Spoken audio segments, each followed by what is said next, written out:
Hello dear student, मैं मोहन आपका स्वागत करते हैं अपने चैनल मोहन ज्ञान केवट पर। ठीक है ना। आज हम लोग जानेंगे इस वीडियो पर कि परिमेय संख्याएं क्या है और अपरिमेय संख्याएं क्या है। और इस वीडियो पर हम लोग ये भी जानेंगे कि परिमेय संख्याएं दो प्रकार के होते हैं, एक धनात्मक परिमेय संख्याएं और एक ऋणात्मक परिमेय संख्याएं। उनके बारे में भी चर्चा इस वीडियो पर कर लेंगे, तो आप इस वीडियो को अंत तक जरूर देखें। तो सबसे पहले अभी हम लोग जानेंगे कि परिमेय संख्याएं किसे कहते हैं। परिमेय संख्याएं, ठीक है, परिमेय संख्याएं किसे कहते हैं। तो सबसे पहले हम जान लेंगे परिमेय संख्याएं।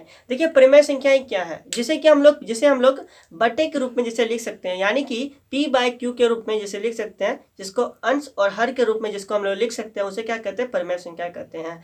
और इसमें एक शर्त क्या है कि q नॉट इक्वल टू 0, मतलब q का मान 0 नहीं होना चाहिए। और इसमें एक शर्त है कि p और q दोनों संख्या क्या होना चाहिए, पूर्णांक संख्या होना चाहिए। मतलब पूर्णांक संख्या किसे कहते हैं, आपको मैंने एक वीडियो पर मैंने क्लियर कर दिया था कि मतलब कि संख्या रेखा पर जितने भी संख्याएं हैं, धनात्मक संख्याएं तथा ऋणात्मक संख्याएं, उनको क्या कहते हैं, पूर्णांक संख्या कहते हैं। उसमें 0 भी शामिल था। ठीक है ना।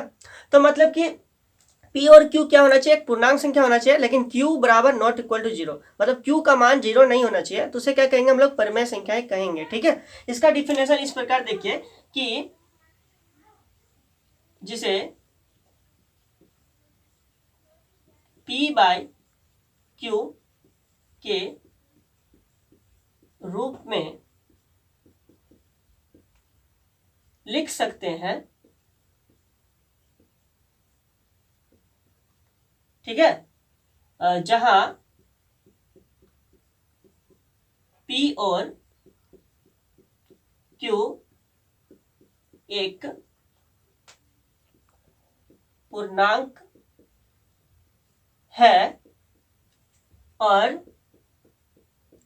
q नॉट इक्वल टू 0, मतलब q का मान 0 नहीं है। ठीक है। तो उसे क्या कहेंगे, उसे परिमेय संख्याएं कहते हैं।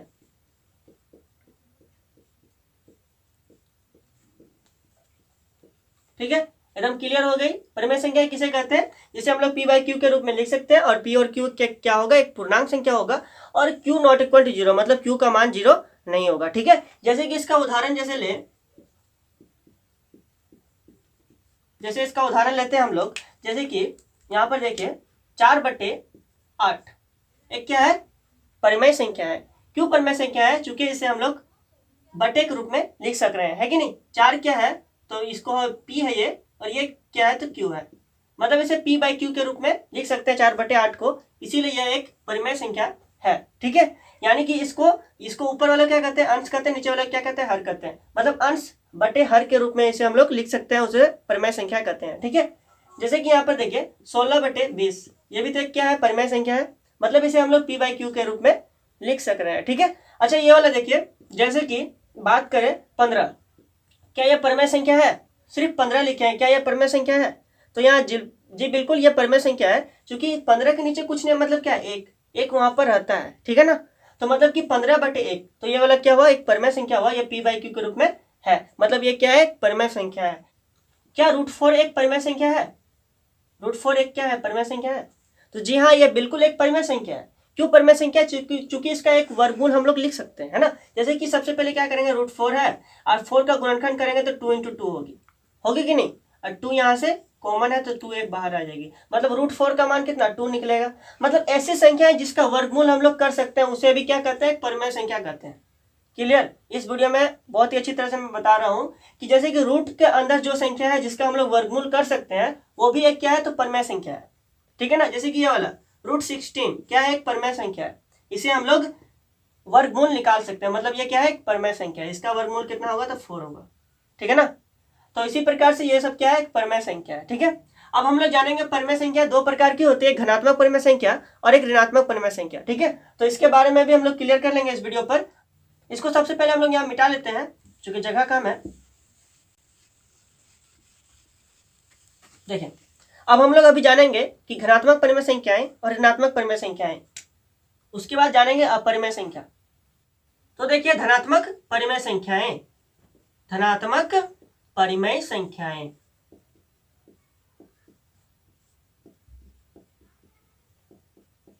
ठीक है।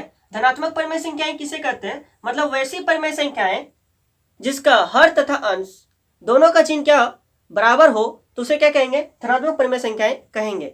मतलब कि वैसी परिमेय संख्याएं जिनका हर तथा अंश दोनों के चिन्ह बराबर हो तो उसे धनात्मक परिमेय संख्याएं कहते हैं। ठीक है, लिख लेते हैं डिफिनेशन। वैसी परिमेय संख्याएं, परिमेय संख्याएं जिनका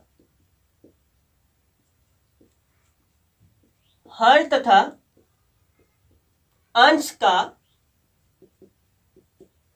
चिन्ह बराबर हो उसे धनात्मक परिमेय संख्याएं कहते हैं।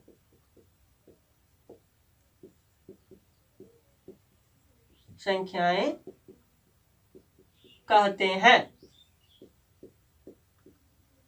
मतलब कि धनात्मक परिमेय संख्याएं किसे कहते हैं, जिनका हर तथा अंश दोनों क्या होना चाहिए, एक ही चिन्ह होना चाहिए दोनों में, तो उसे क्या कहेंगे, धनात्मक परिमेय संख्याएं कहेंगे। जैसे कि यहां पर उदाहरण जैसे लिखेंगे हम लोग, ठीक है, इसका उदाहरण लिख लेते हैं। जैसे कि यहां पर देखिए 2/3। अच्छा, 2/3 क्या है, धनात्मक परिमेय संख्या है। क्यों धनात्मक परिमेय संख्या है, क्योंकि इन दोनों का चिन्ह क्या है, प्लस में है। इसके पहले कोई चिन्ह नहीं है मतलब प्लस, इसके पहले कोई चिन्ह नहीं है मतलब प्लस, संख्या के पहले कोई चिन्ह नहीं रहता है मतलब वहां पर प्लस का चिन्ह रहता है, ठीक है ना, छुपा हुआ रहता है।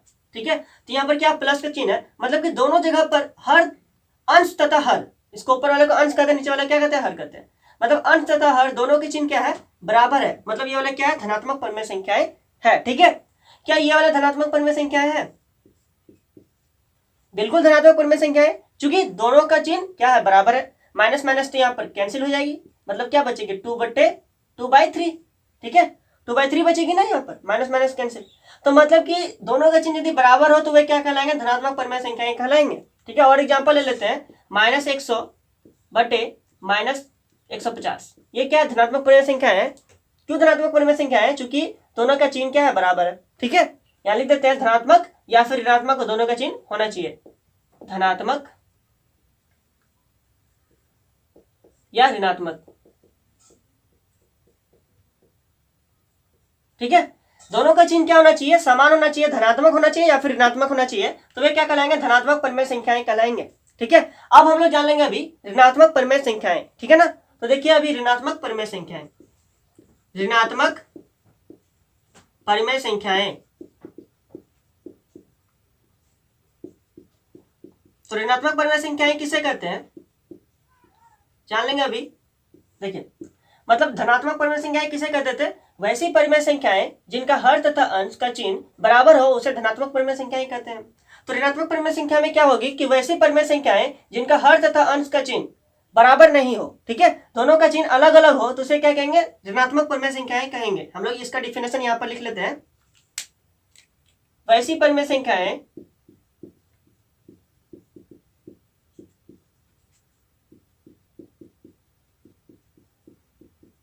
जिनका हर तथा अंश का चिन्ह बराबर नहीं हो,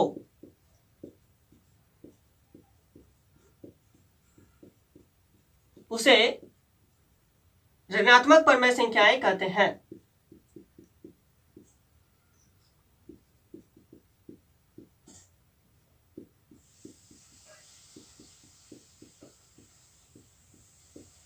मतलब कि ऋणात्मक परिमेय संख्याएं किसे कहते हैं, वैसे परिमेय संख्याएं जिनका हर तथा अंश का चिन्ह बराबर नहीं हो उसे क्या कहेंगे, ऋणात्मक परिमेय संख्याएं कहेंगे। ठीक है, चलिए इसका उदाहरण लिखते हैं इस प्रकार।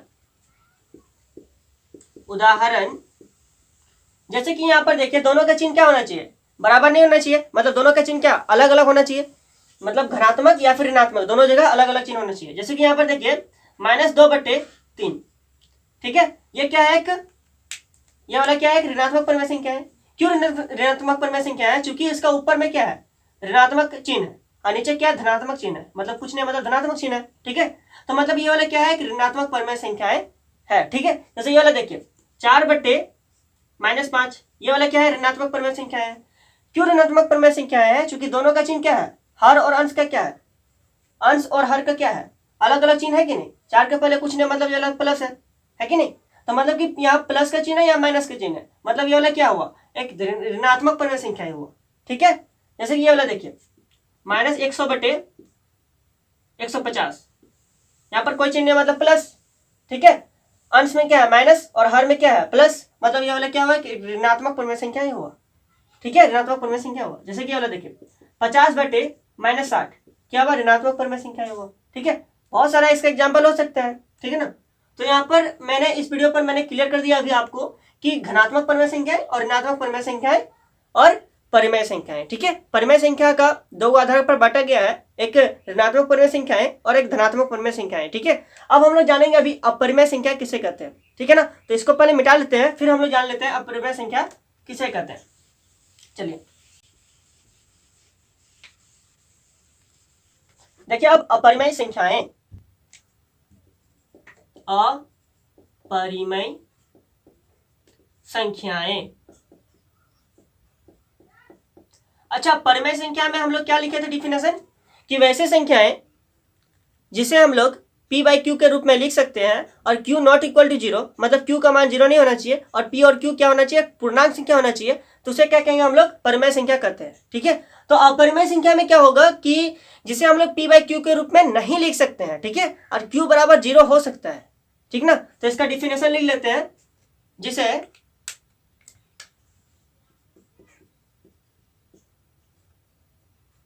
p बाई क्यू के रूप में नहीं लिख सकते हैं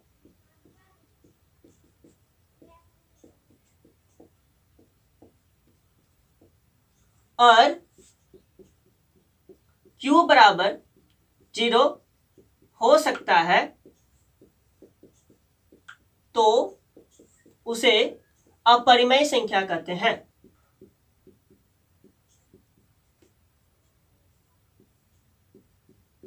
संख्याएं कहते हैं, ठीक है, क्लियर एकदम।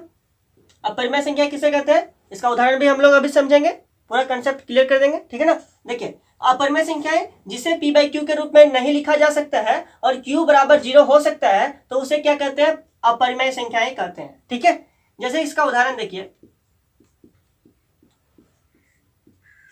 चलिए इसका उदाहरण लिखते हैं। जैसे कि यहां पर देखिए 4/0, ठीक है, p बराबर कितना है 4 और q बराबर कितना है 0, तो यहाँ पर q का मान तो 0 हो सकता है ना, अपरिमेय संख्या में, मतलब 4/0 क्या हुआ, एक अपरिमेय संख्या हुआ, इसका मान नहीं निकलेगा, अनडिफाइन होगा, ठीक है ना, अनडिफाइन, इसको हम लोग सिद्ध नहीं कर सकते, इसका मान नहीं निकलता है, ठीक है ना। जैसे कि 0/4, तो ये क्या होगा, एक परिमेय संख्या होगा। क्यों परिमेय संख्या, चूंकि हम परिमेय संख्या में क्या बोले थे कि q का बराबर नॉट इक्वल टू 0, q बराबर नॉट इक्वल टू 0, मतलब q का मान 0 नहीं होना चाहिए, तो ये वाला है क्या p और ये वाला है q, मतलब q बराबर तो 0 नहीं है, मतलब ये वाला है क्या है, परिमेय संख्या है, ठीक है। लेकिन अभी हम लोग यहाँ पर पढ़ रहे हैं अपरिमेय संख्या, अपरिमेय संख्या मतलब क्या, नीचे 0 हो सकता है, तो उसे क्या कहेंगे, अपरिमेय संख्या कहेंगे, ठीक है। और देखिए अपरिमेय संख्या जिसका मान हम लोग नहीं निकाल सकते हैं, ठीक है ना, मतलब उसका मान अनडिफाइंड निकलेगा, निकलते जाएगा, ठीक है। जैसे कि यहाँ पर देखिए √19, इसका मान क्या होगा, अपरिमेय संख्या है, इसका मान क्या होगा, अनडिफाइंड, ठीक है, मतलब ये वाला क्या है, अपरिमेय संख्या, ठीक है। अपरिमेय संख्या आप समझ गए एकदम, जिसका मान हम लोग नहीं निकाल सकते, जिसका वर्गमूल नहीं निकाल सकते, रूट वाली संख्या को, उसे क्या कहते हैं, अपरिमेय संख्या कहते हैं, ठीक है। जैसे कि यहाँ पर देखिए √5 क्या है, एक अपरिमेय संख्या है, ठीक है ना।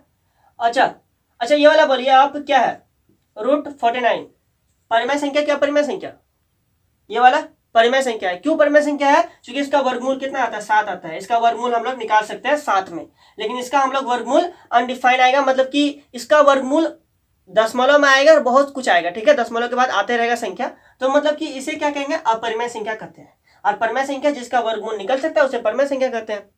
तो मैंने इस वीडियो पर बताया आपको कि परिमेय संख्याएं क्या है, परिमेय संख्या को एग्जाम्पल लेकर के भी मैं आपको समझाया। फिर परिमेय संख्या 2 आधार पर है, जैसे कि धनात्मक परिमेय संख्याएं और ऋणात्मक परिमेय संख्याएं। फिर आपको मैंने इस वीडियो पर अपरिमेय संख्या के बारे में बताया। यदि आपको ये वीडियो अच्छा लगा तो आप इस वीडियो को लाइक कर दें और मेरे चैनल को सब्सक्राइब कर दें। Thanks for watching this video.